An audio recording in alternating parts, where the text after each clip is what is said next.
أشهد أن محمدا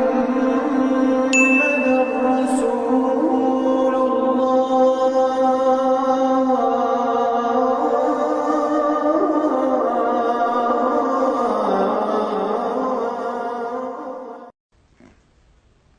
Juga teman-teman sekalian, hari Jumat adalah hari terjadinya kiamat.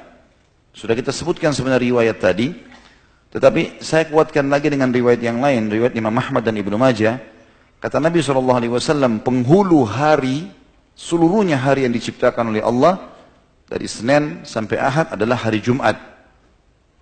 Dan ia adalah seagung-agung hari bagi Allah. Bahkan lebih agung bagi Allah daripada hari raya Idul Fitri dan Idul Adha. Dan pada hari Jumat itu terjadi 5 kejadian. Kata Nabi SAW, yang pertama, Allah menciptakan Adam pada hari itu. Yang kedua, Allah menurunkan Adam ke dunia pada hari itu. Yang ketiga, pada hari itu Allah mewafatkan Adam. Yang keempat, pada hari itu tidak ada satu saat di mana seseorang berdoa kepada Allah kecuali Allah akan kabulkan selama ia tidak meminta yang haram. Dan yang kelima, pada hari itu akan terjadi hari kiamat. Tidak ada malaikat yang dekat dengan Allah. Langit, bumi, angin, gunung-gunung, lautan, bahkan seluruh makhluknya Allah kecuali mencintai hari Jumat. Kemuliaan yang luar biasa. Orang yang meninggal pada hari Jumat, teman-teman sekalian, dianggap husnul khatimah.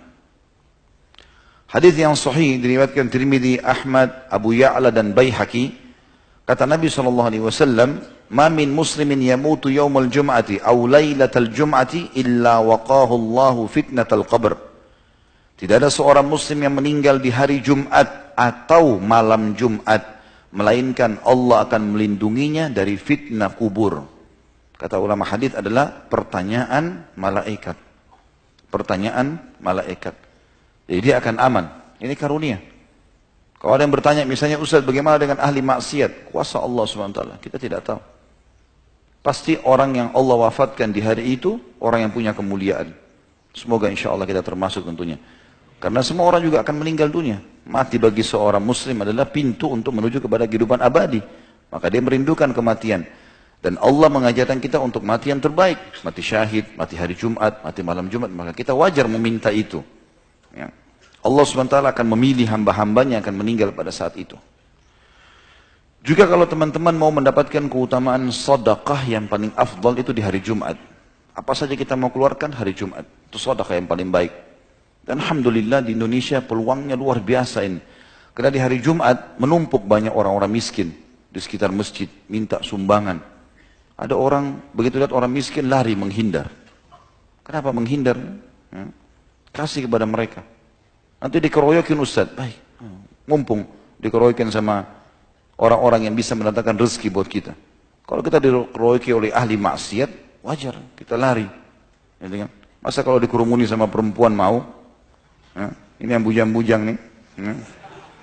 Tapi dikerumuni sama orang miskin, itu sebuah karunia. Bahkan kata Nabi SAW dalam hadis sahih riwayat Imam Ahmad, "Innama turzaquna li fuqara'ikum." Kalian malah diberikan rezeki dari orang-orang miskin kalian. Hadis tentang dilipat gandakannya pahala sedekah di hari Jumat adalah hadis riwayat Abi Syaibah, Ibnu Abi Syaibah. Kata Nabi SAW, "As-sadaqatu tudha'afu yaumil jum'ah." Sedekah yang dikerjakan pada hari Jumat akan dilipat gandakan pahalanya. Selain daripada semua tadi itu teman-teman sekalian, juga dianjurkan pada hari Jumat, ya, selain sholat, mandi tadi dan seterusnya rentetannya, berdoa, juga dianjurkan untuk membaca surah Al-Kahfi.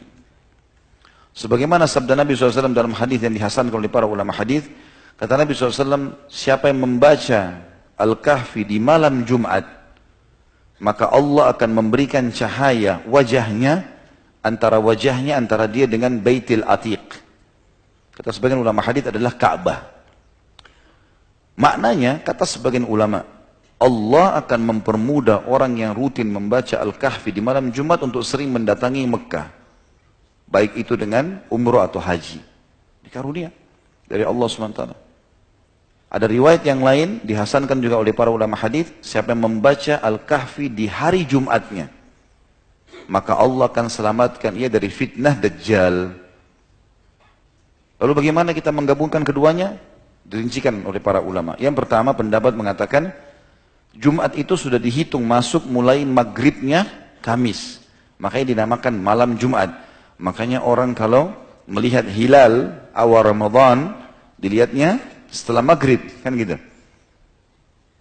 Maka ini sudah dianggap Jumat. Berarti orang kalau mau menggabungkan kedua hadis, dia boleh baca di malam Jumat sudah masuk maghrib, atau dia membaca hari Jumatnya besok. Dia mendapatkan kedua keutamaan.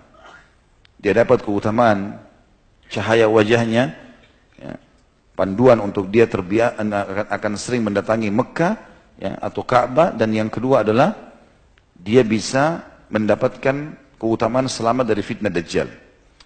Pendapat yang lain mengatakan kalau seorang muslim mau memiliki cadangan keutamaan, ya, dia punya tambahan ekstra, tambahan pahala, maka dia melakukan keduanya. Di malam Jumat dia baca, di hari Jumat juga dia baca. Maka ini keutamaan. Juga dianjurkan untuk memperbanyak salawat kepada Nabi alaihi salatu wassalam. Hadis sahih riwayat Imam Muslim. Tadi sudah sempat saya singgung hadis ini, kata Nabi SAW, hari Jumat adalah hari yang terbaik sepanjang terbitnya matahari. Maka perbanyaklah salawat untukku, karena salawat kalian dihantarkan kepadaku. Hadis ini riwayat Muslim dan Ibnu Majah.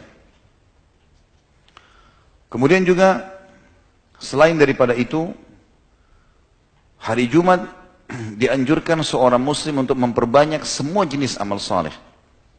Ada sebagian ulama teman-teman menyebutkan sampai 100 keutamaan hari Jumat. Tetapi memang tidak bisa kita sebutkan semuanya karena kebanyakan masuk dalam globalnya penjelasan tadi, atau memang ada yang mendatangkan beberapa riwayat yang dilemahkan oleh para ulama. Intinya memang sangat luar biasa hari Jumat itu. Semua jenis ibadah, zikirnya, baca Qur'annya, silaturahim keluarganya, apa saja, maka itu akan sangat baik. Termasuk mencari rezeki. Termasuk mencari rezeki. Karena Allah katakan dalam Al-Quran, surah Jum'ah tadi, A'udzubillahi minasyaitonirrajim, فَإِذَا قُضِيَتِ الصَّلَاةُ فَانْتَشِرُوا فِي الْأَرْضِ وَابْتَغُوا مِنْ فَضْلِ اللَّهِ وَاذْكُرُوا اللَّهَ كَثِيرًا لَعَلَّكُمْ تُفْلِحُونَ. Kalau selesai sholat Jumat, menebarlah kalian di muka bumi dan carilah karunia Allah.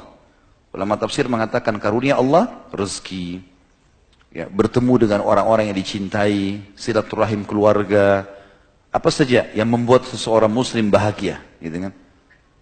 Menyebarlah di muka bumi, carilah karunianya, dan berzikirlah dengan Allah dengan zikir yang banyak. Maknanya, jalankan, aplikasikan semua perintah agama pada saat itu. Jauhi semua pelanggaran, agar kalian beruntung. Itu kata Allah subhanahu wa ta'ala. Ini karunia yang sangat besar teman-teman sekalian. Ya. Tentu ini yang terlintas di benak saya sekarang. Tentu kalau ada teman-teman juga yang sudah membaca atau punya informasi yang lebih daripada itu, insya Allah itu akan melengkapkan keutamaan Jumat. Tapi kesimpulan, Jumat punya keutamaan yang sangat besar. Yang dibahas oleh Imam Az-Zahabi rahimahullah di sini adalah meninggalkan sholat Jumat. Artinya tidak ada uzurnya, hanya untuk sholat duhur. Tadi sudah kita sebutkan hadis wajib kecuali pada 4 orang, ada riwayat lain ditambah dengan 1. Hamba sahaya tidak wajib, gugur baginya, hukumnya sunnah. Wanita hukumnya sunnah. Boleh wanita hadir Jumat? Boleh. Boleh, tapi tidak wajib. Dan dianjurkan oleh para ulama untuk tidak hadir kalau tempat sholatnya muslim laki-laki sempit. Nggak boleh perempuan hadir. Karena bagi mereka sunnah, bagi laki-laki wajib. Kalau tempatnya luas, seperti kasus Masjid Haram Mekah, Masjid Nabawi di Madinah, memang luas. Bisa menampung. Dan itu kata ulama boleh-boleh saja. Makanya di Masjid Nabawi, musollah wanita, di belakang masjid sisi kanan dan sisi kiri, itu biar hari Jumat tidak dipakai oleh laki-laki. Karena masih memadai. Gitu kan? Apalagi nanti Masjid Nabawi akan diluaskan sekitar 4-5 kali lipat ke depannya. Maka jauh lebih besar lagi. Masjid Haram Mekah juga begitu. Biasanya di basement itu, di bagian bawah, itu dipakai untuk semua wanita di masjid. Ditutup kalau hari Jumat. Untuk wanita boleh masuk, laki-laki tidak boleh. Laki-laki di atas gitu kan. Maka ini lain. Selain punya keutamaan masjid, juga keluasan tempat. Tapi kalau sempit, maka dianjurkan perempuan tidak hadir. Lebih afdal mereka sholat Jumat. sholat duhur. Yang ketiga anak kecil. Artinya boleh seseorang di antara kita mengajak anaknya hari Jumat. Kalau memang dia mau ajak, misal pas hari Jumat, hari libur kantor, dia ingin bawa anaknya, nggak ada masalah. Tetapi lebih afdal untuk tidak, walaupun boleh. Ya, karena anak-anak dikhawatirkan mengambil saf. Orang dewasa yang memang dasarnya wajib bagi mereka. Kemudian sakit. Penyakit apapun yang menghalangi seseorang untuk keluar rumahnya, maka boleh dia untuk tidak hadir. Sakit perut, ya, atau apa saja penyakit, mungkin dia dioperasi, mungkin segala macam, ini gugur, dia ganti dengan Jumat. Dan di riwayat lain menjelaskan tadi musafir. Nabi SAW kalau sedang safar, maka beliau mengganti Jumatnya dengan duhur, ya, dan beliau menjamak antara duhur sama asar. Tinggal khilaf di antara ulama teman-teman sekalian, bolehkah musafir kalau dia lagi mau safar, dia dapat Jumat. Seperti sekarang di bandara-bandara kita pun ada dilakukan Jumat. Kita mau safar, pesawatnya misalnya jam 12:30. Jam 12:30 Jumat. Mana lebih baik kita hadir Jumat atau kita duhur asar jamak nanti? Kalau Jumat di depan mata, lebih afdal Jumat walaupun kita safar. Khilaf di antara ulama, apakah setelah sholat Jumat berjamaah bisa jamak dengan asar atau tidak? Maka pendapat pertama mengatakan tidak boleh dia jamak. Karena belum ada riwayat dari Nabi SAW, beliau pernah Jumat lalu dijamak dengan asar. Kalau beliau safar, beliau sholat duhur asar. Gitu kan. Pendapat kedua mengatakan boleh, nggak ada masalah. Karena Jumat sama duhur sama saja sebenarnya. Jumat sama duhur sama. Gitu. Dia musafir pun dia sholat Jumat 2 rakaat, dia sholat duhur 2 rakaat, Jumat pun 2 rakaat, maka tidak ada masalah. Boleh dia menjamak. Ini alhamdulillah, selama ada khilaf di antara ulama dan mereka mengambil dari dalil yang jelas, maka boleh kita memilihnya. Dan Allah alam, kami cenderung dengan pendapat bolehnya menjamak antara Jumat dengan asar. Ya. Diangkat oleh beliau di sini Imam Adz-Dzahabi rahimahullah, hadis riwayat Imam Muslim dari Ibnu Mas'ud radhiyallahu anhu bahwa Nabi SAW bersabda kepada satu kaum yang tidak menghadiri sholat Jumat, "Laqad hamamtu an amura rajulan yusalli bin nas." Thumma uharrika ala rijalin yatakhallafuna 'anil jum'ati buyutahum. Sungguh aku berniat untuk memerintahkan seseorang laki-laki agar mengimami orang-orang salat. Kemudian aku keluar dan aku bakar rumah laki-laki yang meninggalkan salat Jumat. Itu hadis ini riwayat Imam Muslim dalam kitab Al-Masajid nomor 652. Hadis ini teman-teman sekalian menjelaskan kepada kita tentang wajibnya salat Jumat bagi orang yang tidak punya udzur, terutama laki-laki. Karena Nabi SAW ikutkan dengan ancaman, dibakar rumahnya. Ya, kalau seandainya dia tidak hadir, tidak ada uzurnya. Hanya karena sibuk main game, hanya karena sibuk ngobrol sama temannya, hanya karena sibuk mengejar makan siang di kantor, lalu kehilangan Jumat. Ini a'udzubillah, sebuah kelalaian yang luar biasa. Bahkan dalam hadis Nabi SAW yang setelahnya, riwayat Imam Muslim juga, kata Nabi SAW, "La yantahiyanna aqwamun an wada'ihimul jum'at, aw la yakhtimanna Allahu ala qulubihim, thumma la yakununna minal ghafilin." Hendaklah kaum yang suka meninggalkan Jumat berhenti meninggalkan perbuatan tersebut. Jika tidak, niscaya Allah akan menutup hati mereka. Kemudian mereka benar-benar menjadi orang yang lalai. Kata para ulama hadis, maksudnya lalai adalah dia akan jadi malas melakukan ibadah semuanya. Tolak ukurnya di Jumat. Tolak ukurnya di Jumat. Kalau dia suka dengan Jumat, dia cinta, dia hadir, Allah masih lapangkan dadanya untuk bisa mengamalkan semua jenis ibadah. Tapi kapan Jumat pun dia sudah lalai, maka tertutup hatinya sama sekali. Tidak akan pernah dia terpengaruh atau ingin melakukan perbuatan-perbuatan kesolehan. Juga dalam hadis yang lain, hadis ini diriwayatkan Abu Daud dengan An-Nasai.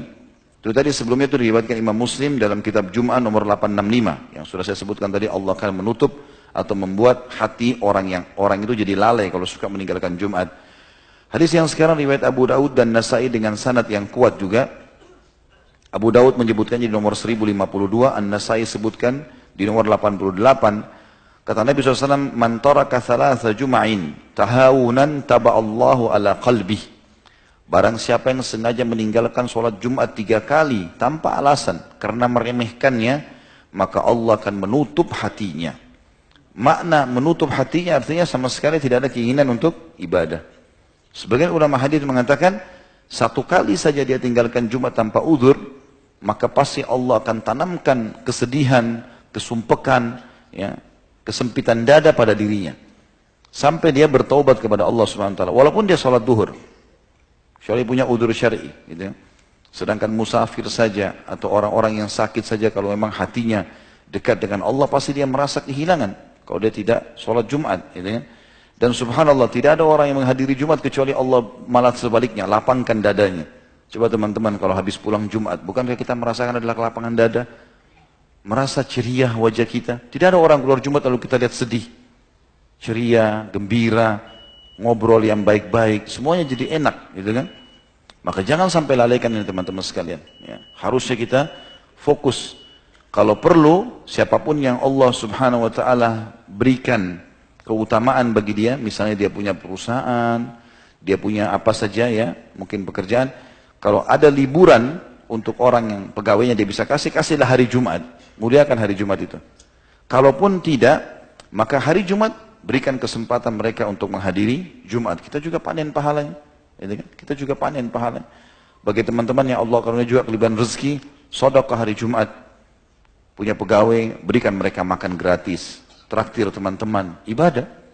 Itu keutamanya sangat besar. Sebagaimana sudah kita sebutkan tadi, banyak sekali hadis yang berhubungan dengan masalah itu. Allahu a'lam. Semoga Allah SWT menjadikan kita yang orang yang selalu taat kepadanya. Dan juga menjadikan kita yang selalu menjaga ibadah-ibadah terutama Jumat pada waktunya dan selalu mendapatkan ibadah yang diberikan pahala yang sempurna. Ya Allahu a'lam. Baik, begitu saya teman-teman sekalian, semoga majelis kita diberkahi oleh Sang Pencipta Allah dan dijadikan sebagai tambahan amal kita pada hari kiamat. Semoga seluruh amal yang pernah kita kerjakan, yang sedang kita kerjakan dan yang akan kita kerjakan sampai menjelang ajal datang nanti diterima dengan pahala yang sempurna. Semoga seluruh dosa tidak terkecuali sekecil sampai sebesar apapun, sengaja tidak sengaja, samar ataupun nyata, kecil ataupun besar, diganti oleh Allah dengan kemahamurahannya menjadi pahala. Dan selalu kita doakan negeri tercinta Indonesia menjadi negara yang aman, tentram, damai. Semua rezekinya dibukakan oleh Allah Subhanahu Wa Taala dari seluruh penjuru negeri ini, dan semua utang negara ini dilunasi dengan kemahamurahannya. Dan semoga umat Islam di bawah naungan ukhuwah Islamiyah, diangkat perselisihan di antara mereka, diberikan penghormatan satu sama yang lain, dan juga dalam ibadah mereka kembali kepada Al-Quran dan Sunnah. Dan siapapun yang menginginkan keburukan bagi Islam, bagi muslimin, bagi negara tercinta ini, dikembalikan tipu daya mereka kepada mereka sendiri. Dan semoga seluruh pemimpin negara ini diberikan hidayah oleh Allah untuk menjalankan tugas dan amanah mereka. Dan semoga saja seluruh warga Indonesia, muslim atau non-muslim, mendapatkan hak mereka. Dan semoga Indonesia menjadi contoh bagi negara-negara yang lain. Selalu kita doakan saudara kita di Palestina, di Syria, di Yaman, di Irak, di Myanmar, di Ahsa, dimanapun mereka berada sedang tertindas. Semoga Allah ikhlaskan niat mereka, terima para syuhada mereka, muliakan Islam di tangan mereka dan tangan kita semua, dan semoga Allah partisipasikan kita bersama mereka di pahala, baik dengan doa, dengan harta, juga dengan jiwa kita. Dan semoga Allah dengan kemahamurahannya menyatukan kita semua di surga firdausnya tanpa hisab, mana saya di majelis ilmu yang mulia ini. Wassallallahu nabiyana Muhammadin walhamdulillahi rabbil alamin. Subhanakallahumma bihamdika asyhadu an la ilaha illa anta astaghfiruka wa atubu ilaik. Wassalamualaikum warahmatullahi wabarakatuh.